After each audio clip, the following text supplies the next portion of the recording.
In today's workplace, essential team building and possessing the skills to do this effectively is a cornerstone principle for success for the entirety of the organization at large. My friends over at Deloitte back up that very sentiment. They recently found that 94% of executives and 88% of American employees value team building as the most essential, tangible, transferable skills for executives and employees alike.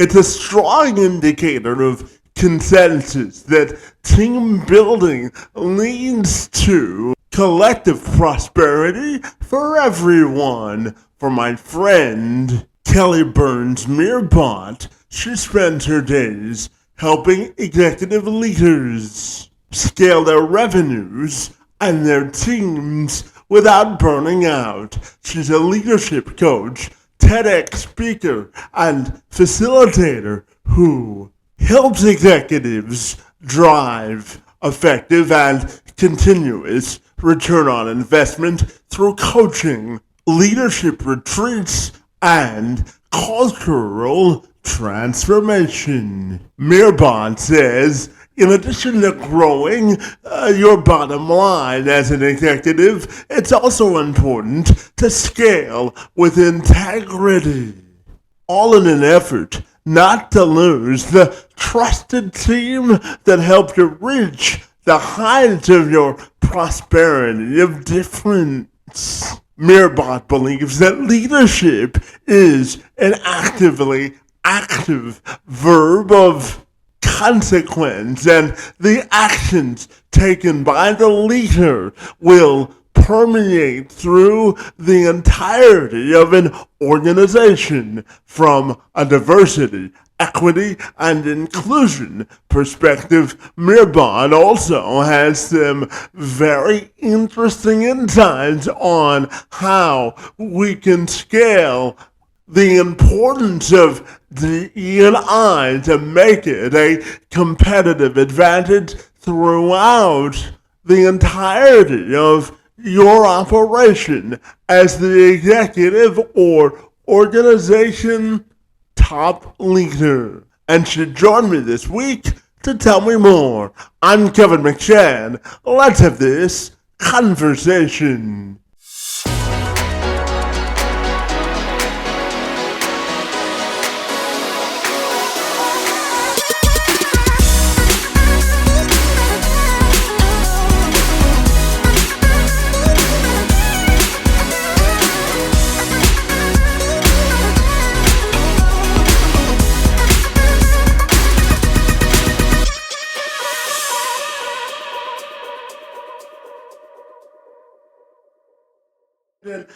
Kelly, if you're ready, I'll take a moment to welcome you to the program, my friend. And I'm super Wonderful.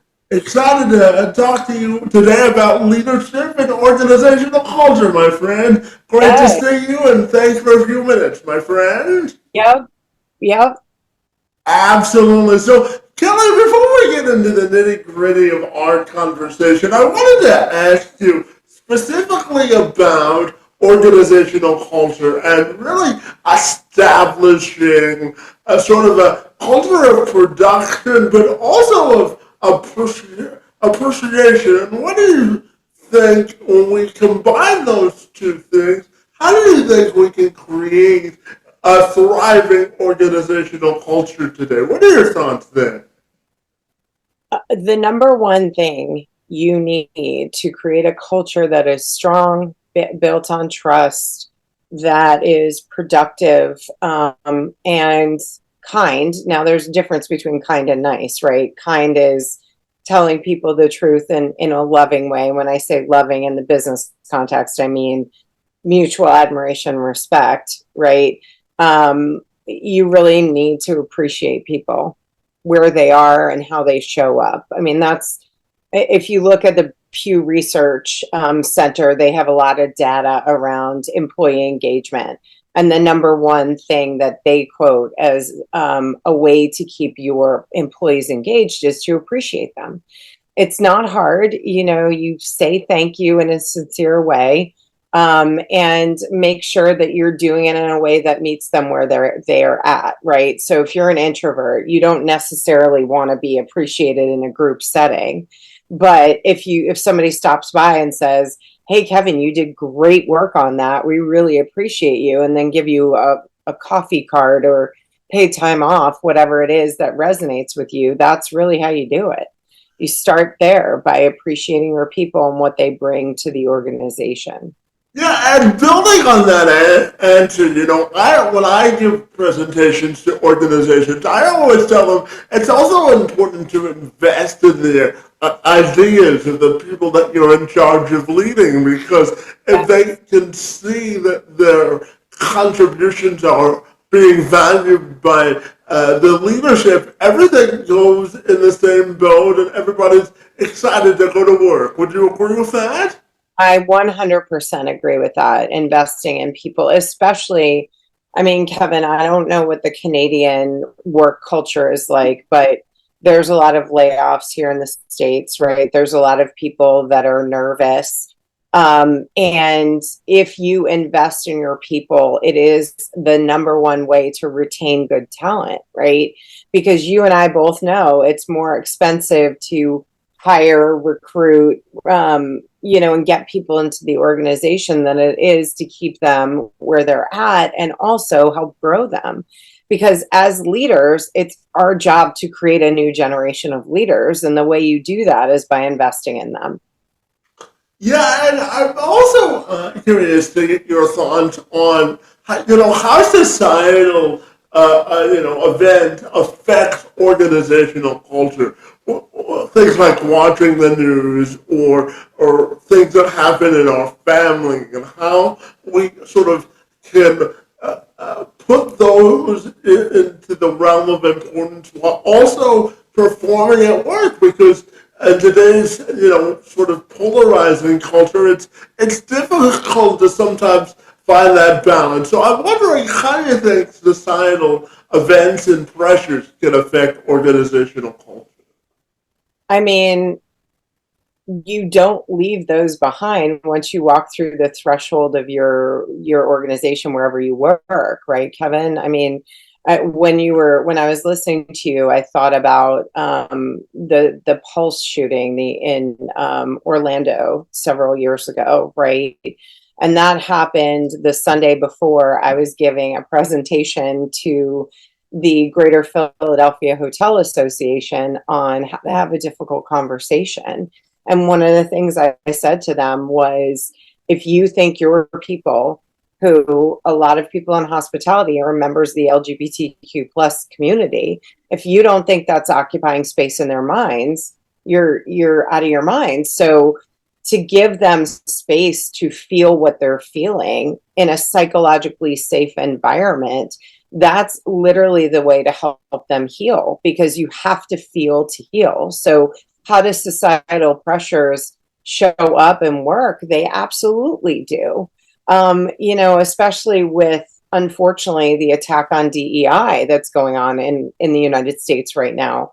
People are afraid. They're afraid to show up the way they are, however they manifest, whether it's gay, straight, non-binary, fluid, whatever it is, adults with disabilities. I mean, Mm-hmm. people are constantly having their heads on the swivel, which, again, it's energetic, it's emotional, it takes up space as a human. So it definitely is going to impact how you show up. And the best leaders will say, we know the world is hard right now. If you need to talk to me, come talk to me. Because they're talking to their peers anyway. So for you to understand where their minds are and how this is impacting them, that's a great way to lead. And plus, you and I both know millennials, Gen Z, Gen Alpha, emotional intelligence, empathy, compassion, and love in the context of business, again, mutual admiration and respect. It is not a nice to have. It is a demand of these generations. And if you expect to be a leader of those generations, you need to get those locked down. right, as skill sets. So absolutely the outside world impacts us. I mean, I have a big client right now that their whole business is based on government contracts. Well, the head of the organization is a woman. She happens to be an immigrant.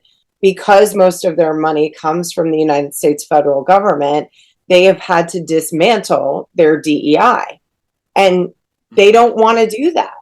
They don't, but they also know that their business has to survive. So you have to make those hard choices, even if you disagree with them, in order to help make sure that the organization survives. Because this is not a decision just for revenue. It's a decision to make sure you keep people employed in a country where not everybody is, and layoffs abound. Mm-hmm. So those are my thoughts on external culture impacting the world and the world of work. Yeah, absolutely. And, one of the reasons I was so excited to talk to you today, Kelly, was the idea of integrity and operating with integrity, and especially in American culture today, whether we're talking educational, political, or the workforce. America has become sort of territorial. If you believe in one set of values, it's hard to convince others to sort of go along with that line of thinking unless they're elongated with the same sort of worldview. So I'm wondering your thoughts, particularly in America, what it means to now operate with integrity, because I know you work with high performers and looking for ways for them to operate with integrity without burning out. So what do you think is the key, considering the state of American culture today, in operating with integrity, both from an organization and business perspective? What are your thoughts there?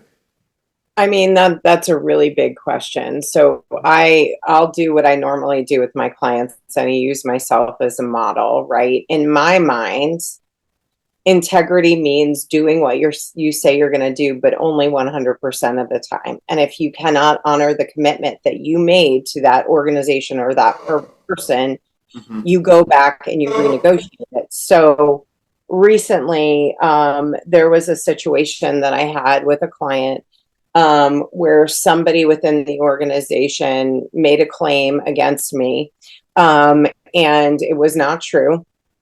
But the impact was not on me. It was on somebody else in the organization, the person that hired me.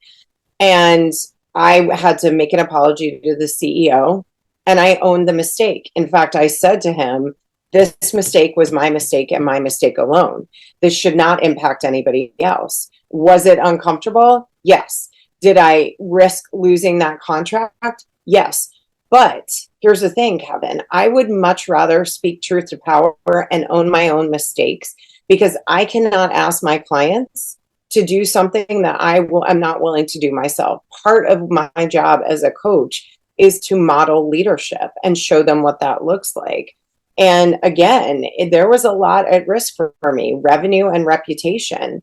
But I also know that mistakes can be forgiven, cover-ups can't, right? Covering it up and blaming it on somebody else is not, in my mind, a model of leadership. And fortunately, I did not lose the contract. And fortunately, I was able to resuscitate it. And I will tell you, I think that from what I garnered from our conversation, the CEO had more respect for me than if I didn't approach it that way. So operating in integrity is really doing what you say you're going to do, but only 100% of the time. And as far as our culture goes, in terms of the territorial piece and the binary, right? Because what has happened, how it's evolved in our culture in the United States is, if you're not with me, you're against me. And that is not the case at all. It's not one or the other. We've become this black and white society that ignores the shades of gray. And for me, I don't argue to convince somebody or switch their mindset, right? For me, it's about inviting them into a relationship. And when trust is present, then asking, right? I have a good friend who thinks completely differently from me politically. And I said to her, I said, help me understand, like, why are you making these decisions? And then I shut my mouth and listened to her. I didn't agree with everything she said, but again, we respect each other enough. We've known each other a long time to know that we are psychologically safe enough spaces with her for each other.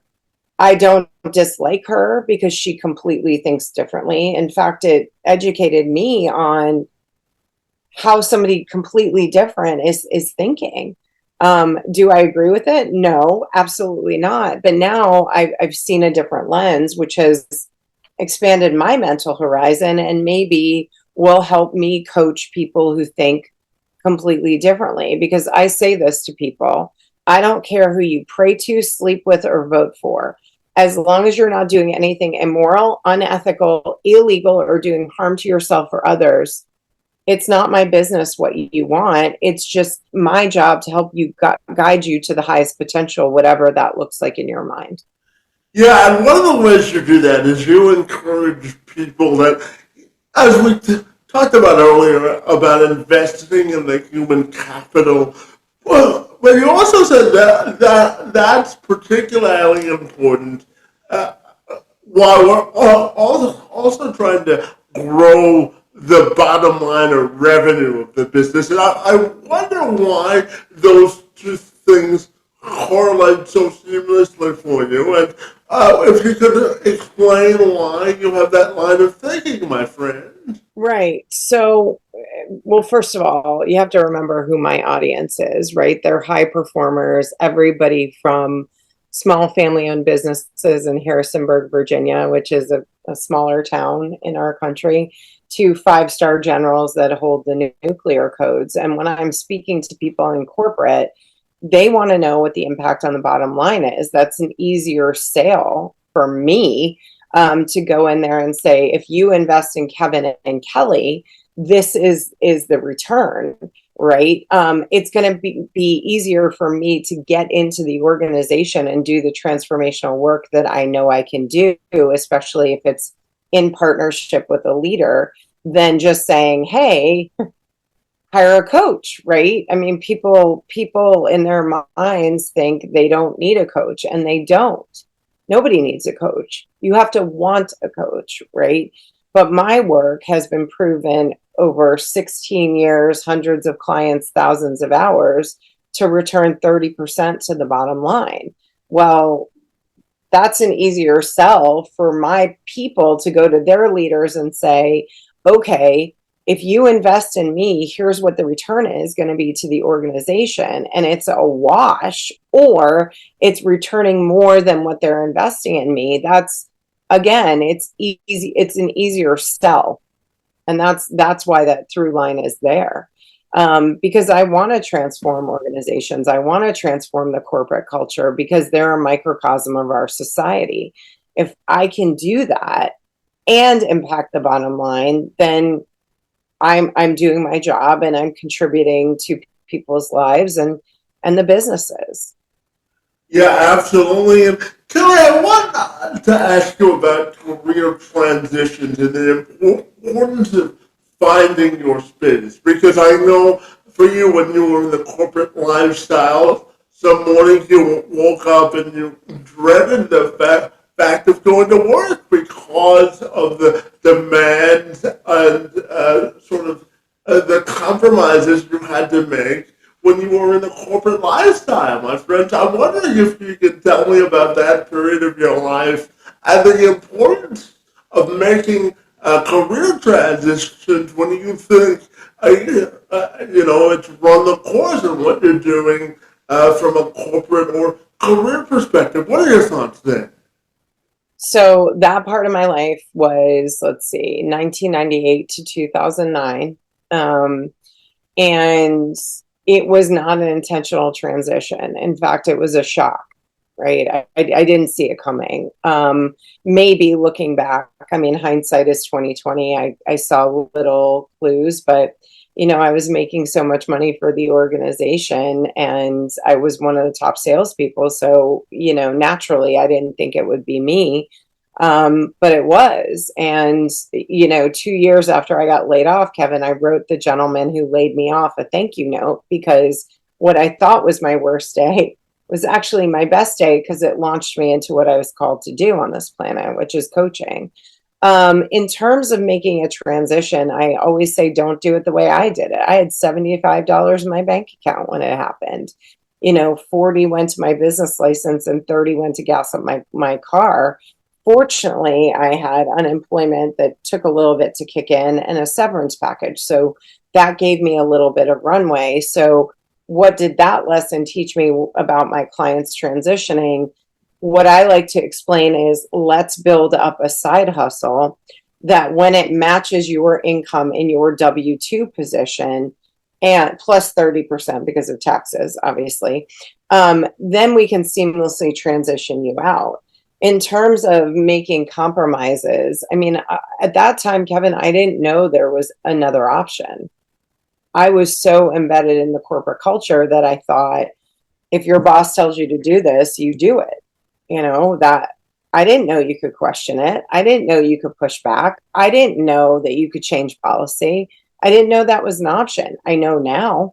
But I can tell you that if you're compromising your integrity, if it is against your moral compass and not simply a bad business decision, don't do it. It's not worth it. It just isn't. Because you are your own best friend. You're the one that goes through life with yourself. And if you're compromising on something that is a core value or your core purpose, are you going to be able to live with yourself? And for me, the answer right now, looking back, is no. Mm-hmm.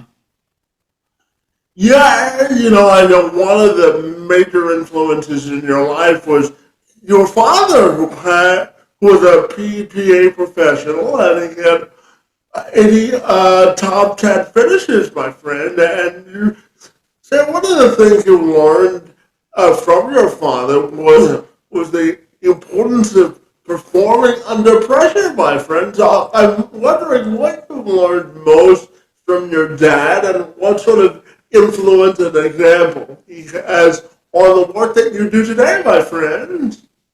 Yeah, so I mean, the first 4.5 years of my life were spent traveling on the PGA Tour, right? And if you know anything about golf, you got to be quiet. Mm-hmm. So being quiet and being still is a key piece to leadership. I mean, I learned a lot from the coaches and the titans of industry and the golf superstars. And the best coaches that my dad had didn't change his swing, they just tweaked it, right? Like open up your stance a little bit. They didn't mess with what he had going on. As far as performing under pressure, I'll tell you this story, Kevin, because I saw my dad at the end of March this year. And what I didn't realize was his scorecard as top amateur at the Masters when he was 19 years old. He was still in college, right? His scorecard was 72, 72, 72, 72. And I said to my dad, I said, that is wildly consistent. What were you thinking? And he said, I wasn't thinking anything. And I said, what do you mean you weren't thinking anything? And he said to me, I was just thinking about the next shot. Right. So that to me is a beautiful lesson in being present.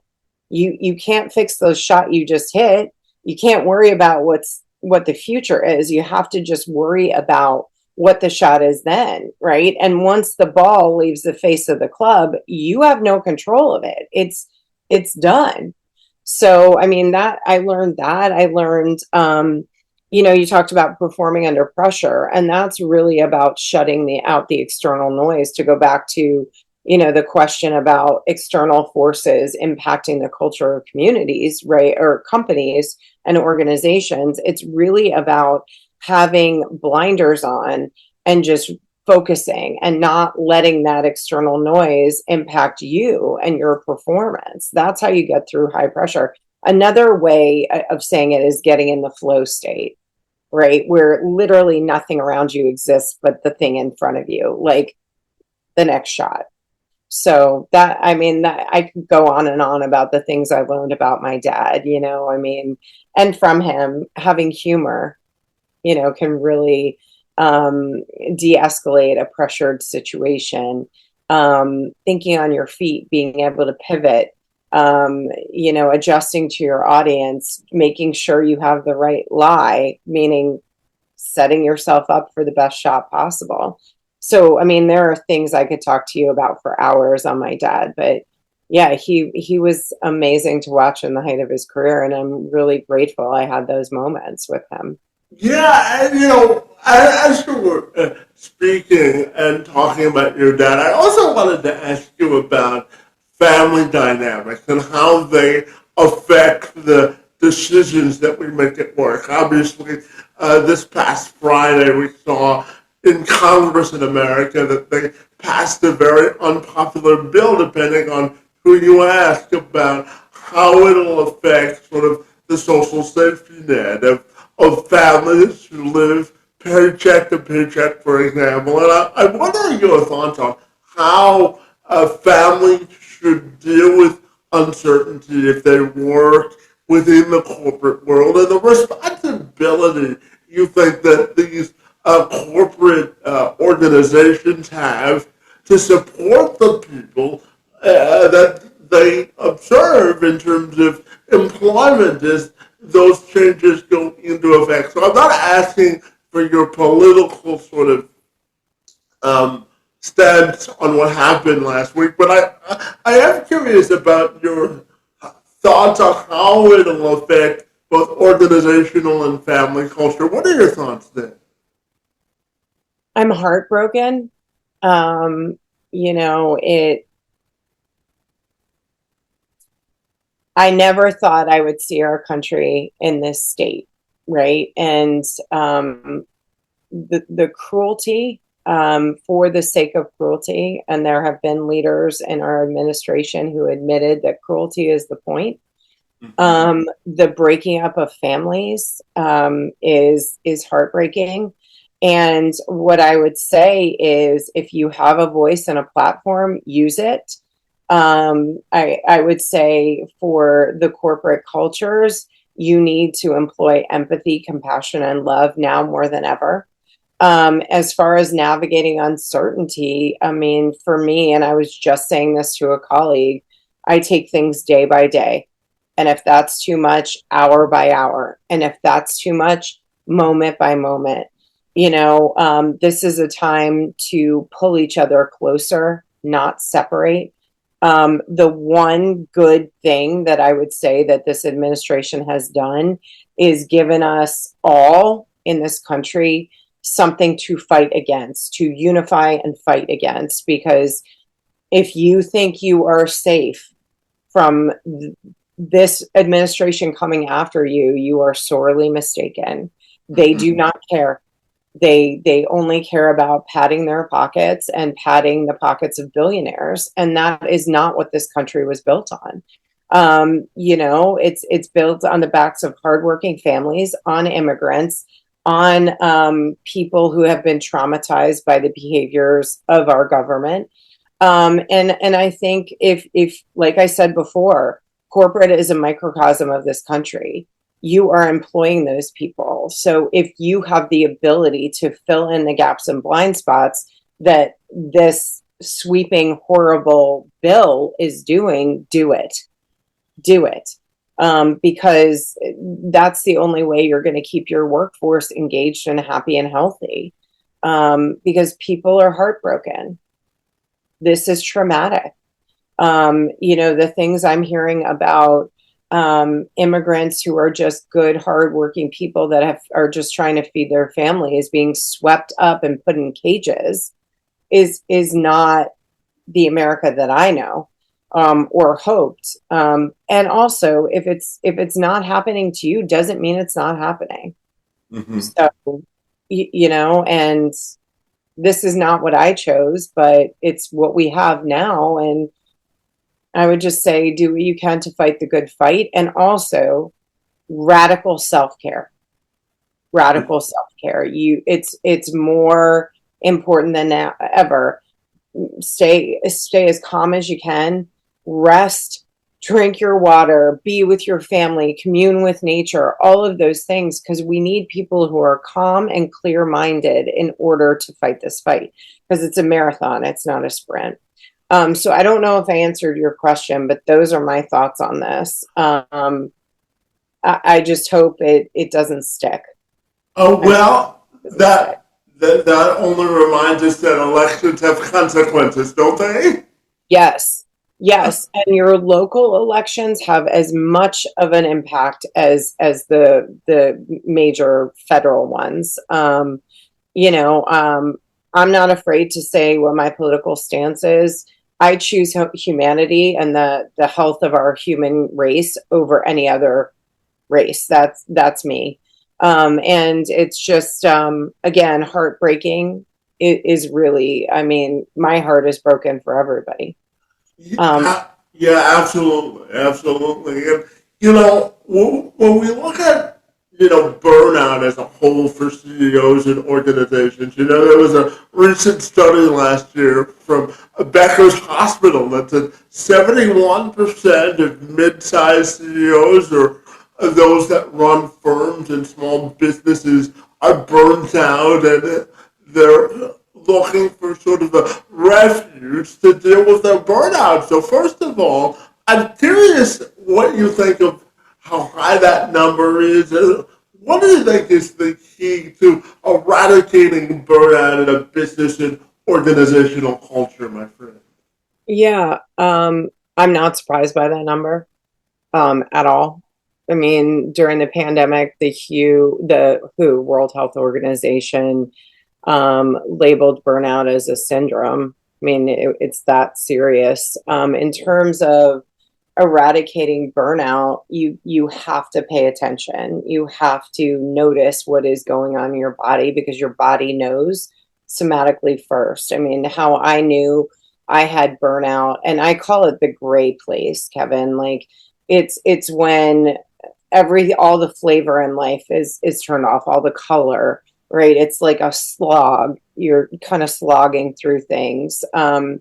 Things that used to bring you joy, i.e., my burnout. Like I love decorating for the holidays. I love it. And then when the holidays came around, and I was like, oh, it's just another thing on my to-do list. I knew I was burnt out. So again, radical self-care, setting boundaries, saying this is okay, this is not. Making sure that you do the things that bring you joy. You take care of yourself. Again, sleep, water, communing with nature, hugging your loved ones. That is definitely a way to cure burnout. Making sure that you have everything you need as a human to be the best version of yourself. And really, true cure for burnout is doing nothing. Doing nothing, right? So if that means taking a sabbatical from work, if you have the privilege and ability to do that, then do that. If you can't, do things that I call micro pockets of relief. So those are 20 to 60 seconds throughout the day that bring your central nervous system down and back online. It could be anything from box breathing to a primal scream to holding an ice cube in your hand, all of those things. And if you can do those throughout the day, when you get to the point where you really can take a concentrated amount of time, whether it's 30 minutes or 60 minutes, to do the things to create relief, then you're better off, because throughout the day, you've been taking care of yourself. Absolutely. And, I tell you, in the spirit of being transparent and the fact that you have been so transparent with me, I'm going to share a bit about myself. So, I'd love Kelly, Kelly, as you know, that I was born with cerebral palsy, and I was told at the age of 9 that I would never walk because of the severity of my cerebral palsy. So when I graduated college, I graduated with a sports journalism degree, and when I went on job interviews about 15 years ago, when I graduated college, I was told that I was qualified, but because of a lack of resources within a newsroom, no one would hire me. So out of college, Kelly, I spent 4 years as a volunteer television reporter, and it took me 6.5 years to land my first paying job because no one would hire me because of my disability. And one of the reasons I wanted to talk to you is because LinkedIn tells us that people or organizations that embrace diversity as a core pillar of their organization are 35% more productive when they hire folks with disabilities, and they make better decisions 87% of the time. And it's a timely question, particularly in American culture with the assaults on diversity, equity, and inclusion. So how do you think people that look and sound like me and have a disability, particularly now because July is National Disability Pride Month, can be allies in running effective and productive organizations? What are your thoughts there? Okay, so first of all, and I posted about this on LinkedIn, and being an ally is not something you proclaim. Kelly doesn't sit here and go, I'm an ally, right? I've had communities bestow that title on me. Well, with that title becomes responsibility, which is why I call myself an aspiring ally, because I believe I need to earn it every day. I need to earn that role. You are exactly right with those statistics, 87%, right? Better decision making, more productive, 30% goes to the bottom line with inclusion and belonging. In terms of being a good ally, if you are a hiring manager, to open your mind and check your unconscious bias, right? If you are making a decision as a hiring manager based on somebody's name or how they show up and not the merit and skill set of who they are, you're missing out on something that could be an asset that you could leverage. I mean, if you are hiring diverse people, it's opening up your horizon as a leader, because we don't see life as it is. We see it as we are, right? So Kelly sees the world very differently than Kevin, which I love. I love that because it opens up my mind and it makes life a rich experience. I mean, if I was afraid to come on your show because of cerebral palsy, imagine I would have missed out on this beautiful conversation and connecting with another human being who has just as much to give to the world as I do, an able-bodied person. And then trying to see life through Kevin's eyes, right? I'm never going to know what it's like to be a Black man with cerebral palsy. That is never going to happen. But if I can understand what it's like for you, or at least draw from parallel experiences in my life, then it's going to make me a better person to advocate for that, for you, for other diverse populations who have unique gifts and talents that the white community doesn't have, you know? And as a woman, I mean, that's the closest I can come. You and I have to jump through hoops that are usually set on fire, crawling through barbed wire. I mean, and the analogy that I'm drawing is your 5 years as a volunteer journalist. You know, I mean, you worked for free. I worked for free in my first job because I wanted to be in the media. And the interesting thing is, you and I will do what we need to do in order to build the life and design the life we want, right? So to be a good ally, know that that title requires work, and it's hard work. But that's, I mean, for me, it's the most fulfilling work, because if we have a day when you don't have to work for free for 5 years as a volunteer journalist, we've done our jobs as allies. And when it gets hard, you cannot run in the other direction. You have to stand strong.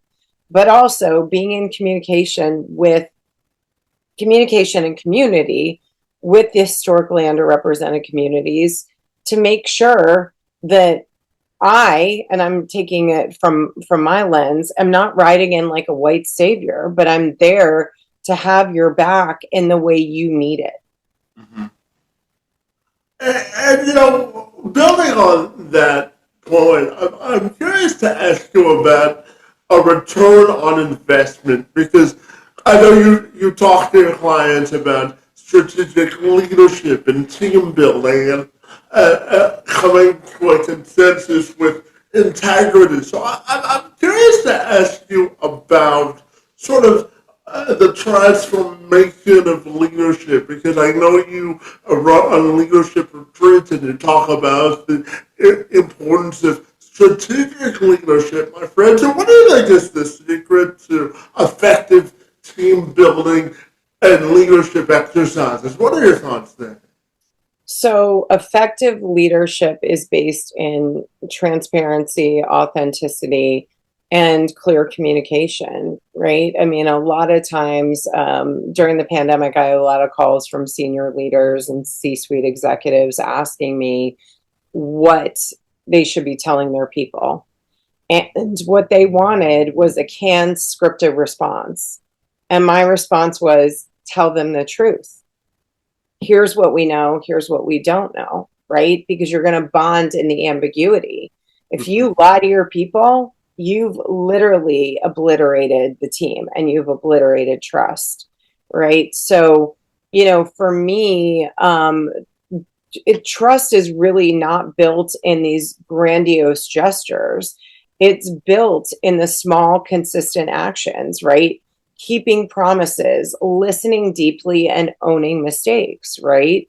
Mistakes can be forgiven, cover ups can't. And if you apologize, there has to be behavior change, right? Because an apology without behavior change is simply a manipulation, right? And that is the antithesis of good leadership. And it also will destroy a team. So, the secret to building trust and effective team building is radical clarity and psychological safety. When people know what's expected of them and what's expected to feel safe to contribute in an honest way, results will follow. And when I say psychological safety, I mean people being able to say exactly what they think without fear of retaliation. Well, in today's culture, without fear of retaliation is taking on a whole new meaning, isn't it? Yes, it is. Yes, it is. Yeah, absolutely. I'm curious as we come to the tail end of our conversation to ask you about empathy and leadership and how important empathy and leadership is, and how important do you think determination and resolve in leadership is today? What are your thoughts there? So, empathy and leadership is understanding somebody else's perspective without judgment, right? It's essential to leadership because it isn't about you, it's about those you serve, and it's a key component to leadership, and it's a key component to emotional intelligence, which is a big buzzword within the United States culture. As far as determination, you have to have it. I mean, this is like, it takes courage to be a leader in the corporate culture. It does, because there are a lot of things that don't make sense and aren't in alignment with who we are as humans. For me, I always say to my clients when they're facing something like this within an organization, I ask, is it simply a bad business decision, or is it against your moral compass? Because a bad business decision we can work around, right? If it's against your moral compass, then we have to have a discussion about if and when you want to leave the organization. Because if you compromise your integrity and you compromise your core purpose, it's going to eke away at you as a human, which will end up in burnout. It'll end up in being disgruntled, angry, irritable, all of those things, which are not productive as a leader, because you have to lead yourself first in order to be a leader, right? You can't just go in and say, ta-da, I'm a leader. You have to model it. That's really, like, I always say, it's not fake it till you make it. It's believe it until you become it. right? So you've got to really have a clear understanding of what your core purpose is, what your mission, vision, values is, and never compromise on those. Mm-hmm. And you know, Kelly, if I put you in a room of 100 newly promoted CEOs, and I asked you to teach them the principles of getting people to buy into the culture that you're trying to sell, what do you think would be your top three principles that you would want to teach the class, my friend? Yeah, I mean, dovetailing off of what I just said, lead yourself before leading others. Communicate the why, because the why is the engine to the what. People want to know why we're doing that. That was a question I asked in corporate all the time because they would make the simple complicated. And I was like, I don't understand why we're doing it like this. And then third, listen more than you speak. Your team will show you what works, right? There's an acronym that I learned from one of my coaches because as a coach, I have a ton of coaches. And if you don't, as a coach, that's a problem because you can't sell coaching to somebody and say it changes your life if you're not willing to invest in it yourself. But, for me, it's really wait, WAIT, why am I talking? And waste, why am I still talking? Right? Listen more than you speak. And when I say listen deeply, you have to pay attention to the nonverbals because 90% of all communication is nonverbal. If somebody is answering you and their body's doing something different, most likely what they're saying is not in alignment with who they are.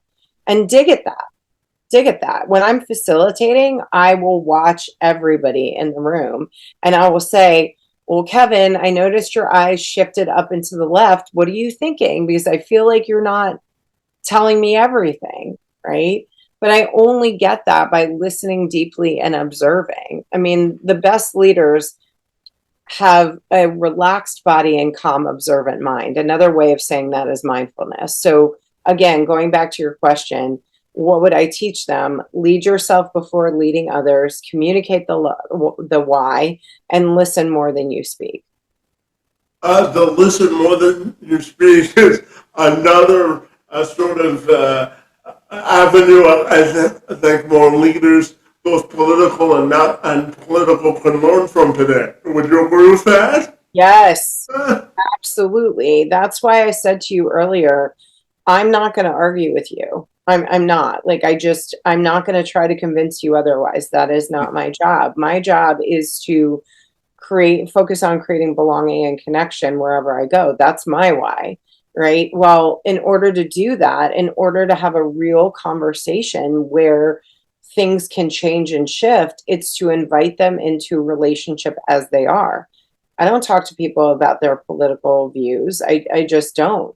But people tend to share things with me that they don't share with other people. And that's a gift to me because I have obviously created a psychologically safe space for people to be themselves. But, unless they feel safe, unless trust is present, unless psychological safety is present, I'm not having those political discussions. I want to know who they are at their core. And then if the moment presents itself, like I talked to you about that friend I had lunch with, then I will talk about it because I want to understand where their thinking is. Oh, by the way, if you have a diverse perspective on issues, it's a faster way to grow overall, isn't it?